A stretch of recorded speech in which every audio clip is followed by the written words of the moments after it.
Palantir is a misunderstood company. My favorite companies are misunderstood companies. There are actually investors who think that they understand Palantir's business and describe it as a company that mines data. If you take a closer look at the products Gotham and Foundry, you can see very clearly that Palantir is not a company that helps other companies to gather data as much as to make the most out of it, to make decisions. And that's where Palantir is developing a whole new category. That category is data operating system software. In the past years, we've all been accustomed to hear about data companies that are helping companies gather data.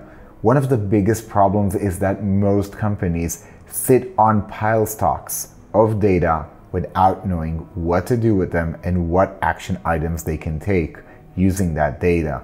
There is no way to visualize it. What Palantir does, it takes all that data that companies build up and it helps them map it into a decision-making process. In the latest IBM earnings call, IBM has mentioned Palantir by name.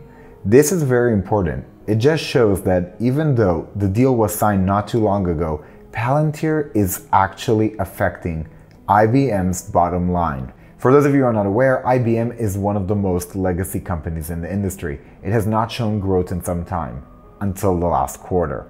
Has Palantir done something to help IBM grow their business? Or is it just a coincidence that that deal got signed in the last quarter? We're now in the midst of a supply chain disruption worldwide. People that have been ordering refrigerators and sofas and ovens have been waiting between 3 to 6 months to get whatever they ordered. And some people that I know are waiting and waiting.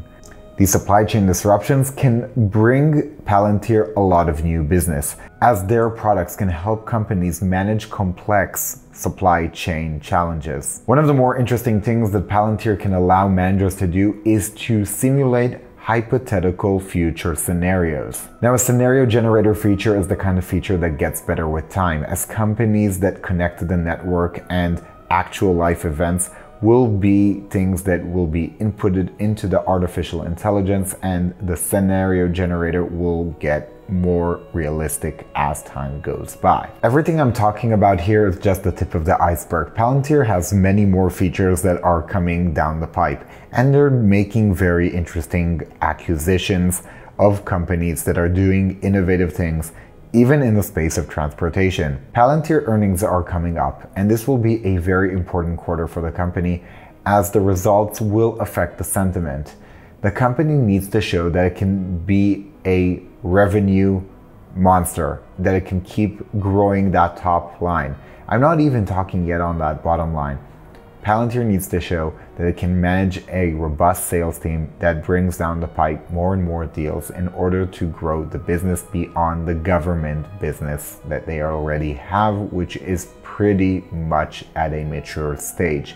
They need to bring corporate and enterprise clients through the door and increase their revenues. If they can bring enough revenue from their commercial clients and show that they're not just a government-oriented business, this can help the story that's actually happening match the story that Wall Street wants to tell itself, because Wall Street is struggling to understand that this is a company that has a decade ahead of everyone else when it comes to data operating system software. Now, it's important for me to note, I'm not recommending the stock. I don't recommend buying now Palantir stock. Not a financial advisor. I am long the stock because I like the stock. And the reason I like the stock is not just because of all the amazing things I think this company can produce. It's because I think that it is mispriced due to the misunderstanding, and therefore there is upside potential. I hope you enjoyed this video. If you found this video useful, don't forget to hit that like button. And if you are new to the channel, it's the first video you've ever seen, hit that subscribe button, and I will see you guys next time.